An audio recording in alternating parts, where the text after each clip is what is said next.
Emma, so nice to see you again. So nice to see you again. And may I say, I saw the film, and I am so excited and over the moon, and it was, well, honestly, just like an amazing film. I adored it. I absolutely adored it. Now, I watched it as a teenager. You must have watched it as a child. I did, yeah. Was there a bit of a pressure? I mean, it must have been huge to play Belle, you know? Oh my God, it was like my childhood. It's like my friends' childhoods. Yeah. There's something like so sacred about those things that have been part of our lives since before we can even remember. And yeah, it's a lot of pressure. You don't want to mess that up. And huge pressure just from people out there. What was it? 127 million people watched it in 24 hours, the trailer. When it came out, do you know this? Is it that high? 127 million people. No pressure, love. No pressure. No pressure. No one's going to see it. But it's going to be fine. There's a massive buzz out there. There really is. Dan and I used to joke a lot. Actually, we used to make each other laugh. Like, you know, you have days where you're feeling really confident about your singing voice, or where you're feeling really good about that stunt you're going to do on the horse, whatever else. And there are other days when you have complete crisis of confidence. And we would laugh and be like, "Well, it's all right. It's not like anyone's going to see it." Oh yeah. Oh yeah. So no, it's true. And you know, and it's not just pressure from other people. It's pressure from myself, because I just love her. I just think she's one of the ultimate heroines, and she really is. You just got to do her right. You know, got to do her justice. Speaking of Dan Stevens, was that a joy working with him? Oh, such a joy. Yeah. He's such a lovely man. He seems it. Excuse my naivety here, right? But I don't know, because the technology now is so incredible. Yeah. Was he sitting beside you? Was that like makeup, or how does it work? Okay, so I'll try and give you like the basic. So what we would do is we would shoot a scene with Dan in kind of like a beast kind of. He'd have things to make him bigger and taller and whatever else, but it would be his face, and he'd have dots on them. And then at the end of the day, we would go and shoot all of the scenes again, but just his face. We'd have his facial expressions, and then the CGI would be done later of his face with his facial features. That's amazing. So yeah, it was amazing. I mean, it was a huge process, but when you watch the film, I think you'll agree there's something so human, and the detail and the expressions of his face are just his facial expressions as a beast. I know. Are just absolutely brilliant. I know. Absolutely brilliant. So good. So it was totally worth it. But it was a bit of a crazy process. Yeah, I bet. Working with it, so you had Emma Thompson, Ian McKellen, Luke Evans, Ewan McGregor. I mean, a plethora of stars out there. Yeah. What was that like working with them? In fact, did you work with? Because some of that would have been animated as well, wasn't it? So how did that so a lot of it was animated. So a lot of the time I was talking to like a teacup or a hairbrush or like, you know, whatever else. And then there was this one fabulous scene at the end where obviously everyone transforms. Sure.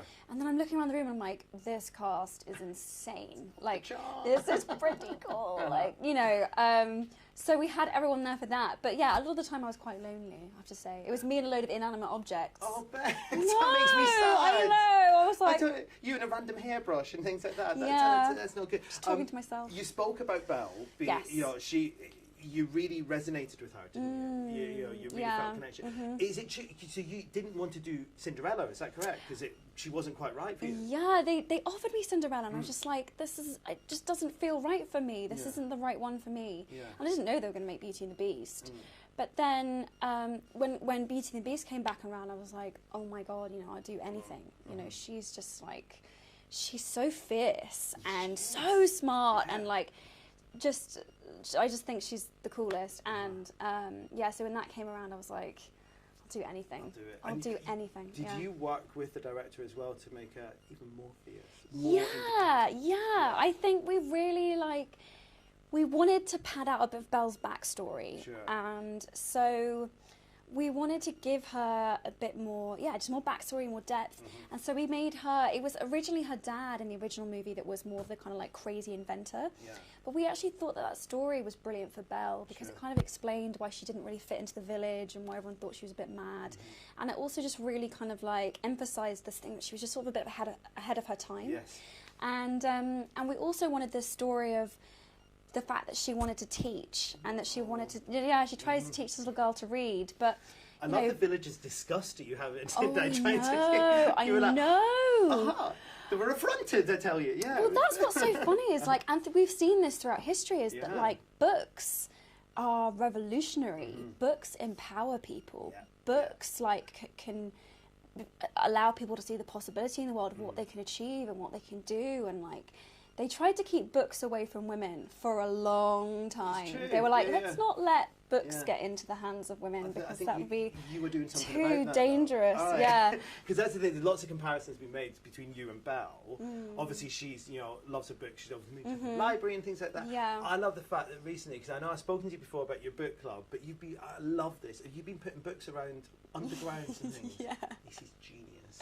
Tell me how this came about. It's so fun. So I found this amazing project. Yeah. It existed before I came on board, but this wonderful woman had been sitting on the tube and had been taking the tube to work for years, and had seen that everyone was just looking at their iPhones now. that's No what one they was do. reading books I know, anymore. I know. It made her really sad. So she was like, I know what I'm going to do. I'm going to start writing to book publishers and saying, will you give me a certain number of copies that I can distribute on the tube? Yeah. She started calling it Books Underground. And I was like, this is just the best idea.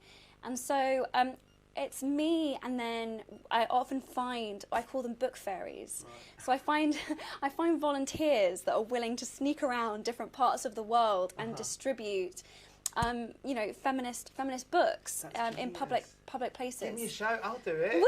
Oh, I'll totally Will you be a do it. volunteer? Yeah, oh my I'll god, be that's there. great. In all seriousness, I love that. yeah, whatever your nearest tube stop is.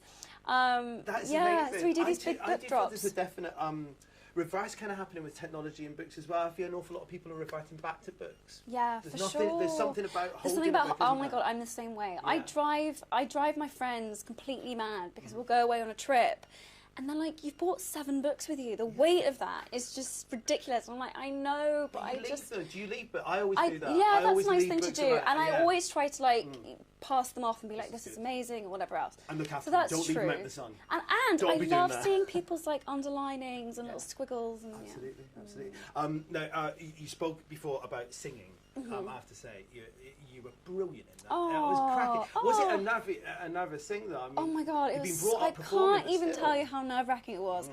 I mean, there were like a few moments where I had a real crises of confidence, just because it's something that I've always done and I always love to do it, and my family know I can do it, and my friends know that I do it. But it was like, wow, is my voice going to hold up in one of the biggest musicals of all time? Like, am I going to be able to do this in front of 200, 300 people on a film set? Am I going to be able to do it for 12 hours a day? Wow. So the 3 months prep was really, really important, and I worked with a wonderful singing coach called Claire Underwood, and I think she was part psychologist, part singing teacher. Part of it was just being like, okay, all right, Watson, you can do this. Yeah. But I once I got into it, I just loved it. Sure. Like, I want to do a musical every day for the rest of my brilliant. life. Like, there's so much joy in it, and Yeah. like the music is just. I don't know about you, but when I hear that song Beauty and the Beast, I just melt. So you know, it's been stuck in my head and my other half's head for the past 24 hours. So that's all we've been singing. So there you go. It's all good. all good. It's true though. You say you love a musical. Is it true? Did you turn down La La Land for Beauty and the Beast as well? It's one of those things where it's like, with a movie like Beauty and the Beast, it's like 3 months prep. It's like 3 or 4 months shooting. It's in the UK. You're in or you're out. Exactly. And I was like, I kind of got to be all in. And so this was really where my heart was, and I knew I had to fully commit and make sure that I did this. I'll be honest to the best of my ability. I judge a film by how much I smile and do this. And you did lots of smiling. Lots of, yes. Well, then there you go. It's a really funny film. That's the interesting thing as well. There's lots of funny bits in it You as well. forget that when you Different watch it, but when you watch levels, the animation, there's no right. It works on so many different levels, does. and for me, like, it's so important to have films that just like are pure joy, and that's what this film is. It's pure joy. Did you have to learn to ride a horse as well on that as well? Because it was quite a bit of horse I racing. did, yeah. So I've never ridden a horse before, No.